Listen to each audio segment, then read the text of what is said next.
গত ৫ আগস্টের পর থেকে বাংলাদেশ-ভারত সম্পর্ক ক্রমাগত অবনতির দিকে যাচ্ছে।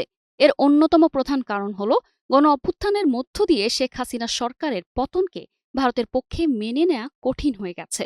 ফলে বিগত ১৬ বছরে দুই দেশের মধ্যে তথাকথিত বন্ধুত্বের যেসব উপাদান বিদ্যমান ছিল, এখন তার অধিকাংশই অনুপস্থিত। এদিকে গত ২ দিন ধরে ভারত-বাংলাদেশ সীমান্তে চলছে চরম উত্তেজনা। ভারত তার গায়ের জোর সবসময় তার প্রতিবেশী দেশের সাথে দেখাতে চায়। অন্যের জায়গা অবৈধভাবে দখল করা ভারতের পছন্দের কাজ। সম্প্রতি চাঁপাইনবাবগঞ্জের শিবগঞ্জ উপজেলার চৌকা সীমান্তে আন্তর্জাতিক নিয়ম উপেক্ষা করে ভারতে ১০০ মিটার অভ্যন্তরে কাঁটাতারের বেড়া নির্মাণ করার সময় ৫৯ ব্যাটালিয়ন বাধা প্রদান করে। এ নিয়ে গত ৬ ও ৭ জানুয়ারি দুই দেশের সীমান্তে উত্তেজনা ছড়িয়ে পড়ে। ৭ জানুয়ারি বিকেলে চাঁপাইনবাবগঞ্জ ৫৯ বিজিবি অধিনায়ক লেফটেন্যান্ট কর্নেল এবং রাজশাহী সেক্টর কমান্ডার ঘটনাস্থলে গিয়ে পতাকা বৈঠক করেন।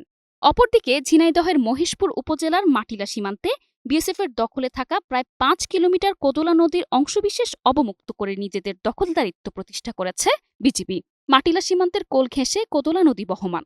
এই নদীর ৪.৮ কিলোমিটার বাংলাদেশের ভূখণ্ডের মধ্যে অবস্থিত। তবে এ যাবৎকাল বাংলাদেশের লোকজন নদীতে কোনো রকম কাজকর্ম করতে পারতেন না। মাছ ধরা কিংবা প্রয়োজনীয় কাজ করতে দিলে বাধা দেয়া হতো।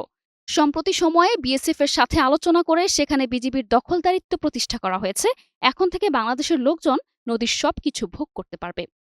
নিশা আলম, নিউজ ডেস্ক, ২১ টেলিভিশন।